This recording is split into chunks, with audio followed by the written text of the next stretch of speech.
What if I told you I stood on the edge of Mustafar, face to face with the man I once called brother? And this time I didn't leave him burning in the ash. The heat still roared around us, molten rivers carving through the black stone like veins of fury. My saber trembled in my grip, not from weakness, but from a storm inside me. Conflict, grief, a fragile thread of hope. Anakin Skywalker, scorched with rage and betrayal, met my eyes not as Darth Vader, but as something else. Something in between. And then, against every instinct, every command, the Force screamed into me. I reached out my hand.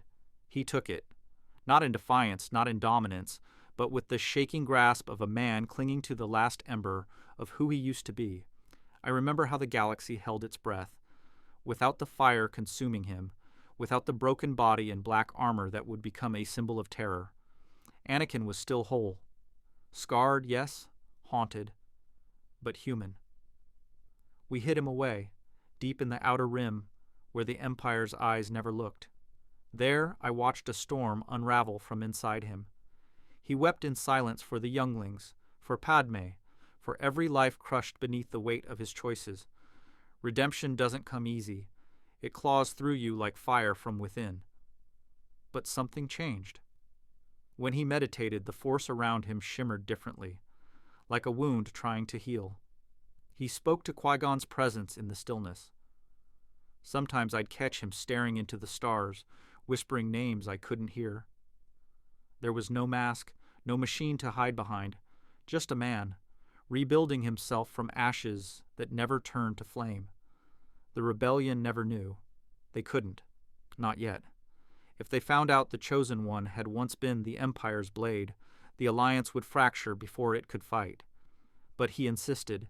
He trained in secret, sharpened not just his lightsaber skills, but his spirit. He walked the path of Jedi once more, not the Order's path, but his own, one carved through humility, pain, and sacrifice. He began to teach again, not with doctrines or codes, but with experience, the hard lessons of betrayal and love, of power's seductive whispers. He told me once, "You can't destroy the darkness by hating it. You have to understand it. That's how you break its grip." Then came the turning point. The Emperor sensed something. His grip tightened.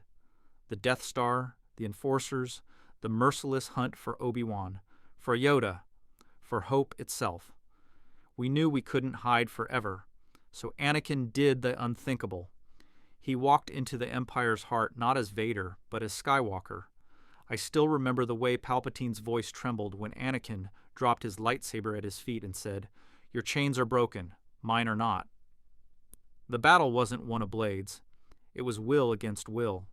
The Chosen One, unmasked, confronted the darkness with nothing but truth.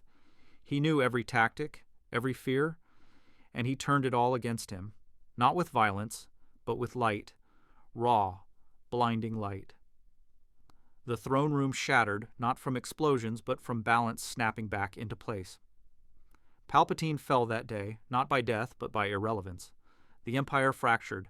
Some called it betrayal, others, a miracle.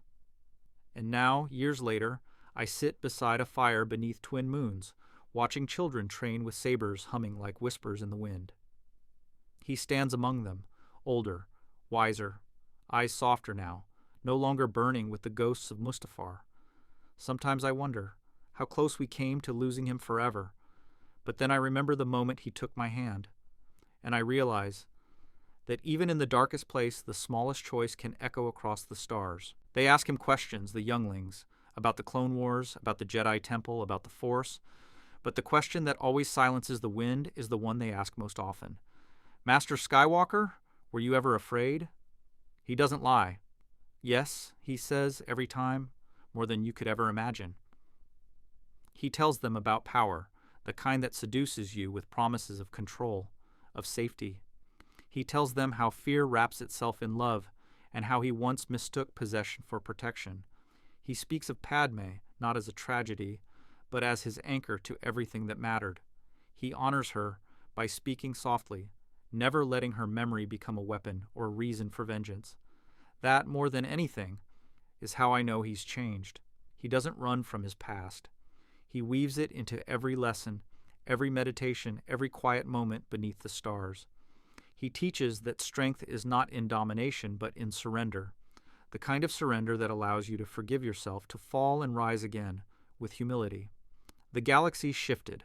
Without Vader, the Empire crumbled more swiftly. There was no unbreakable enforcer, no myth of the man in black armor to inspire terror. Rumors spread of a Jedi who had returned from the brink, who stood unguarded before tyrants and emerged untouched. Some feared him, others followed him. Many more listened. The Force, it feels different now, like a wound that finally stopped bleeding, like the tide pulling gently toward equilibrium instead of chaos. And I never told anyone what it felt like in that moment on Mustafar. When I looked into his eyes and saw, not the Sith, not the Jedi, but the child from Tatooine, the one who dreamed of stars and freedom, the one who thought love could save the universe. In the end, maybe it did. He walks alone sometimes, still, into the forests or across endless dunes where the sand doesn't burn like it used to. I think he talks to the Force there, or to the people he's lost, and when he comes back, there's always something quieter in him, something more certain. We call him Master, but he never lets us forget. He's still learning, still healing, still choosing the light, every single day. And I suppose that's the real story. Not that Anakin Skywalker didn't fall, but that he rose before the flames took him, before the armor, before the legend. He chose to come back, and that choice saved us all. So if his story reached you, if something in Anakin's journey stirred something quiet, something buried deep within, you owe it to yourself to listen. Because we all have a Mustafar. We all face moments where the fire tempts us to become something we're not. But redemption isn't about erasing your past. It's about choosing differently now, in this breath, in this moment.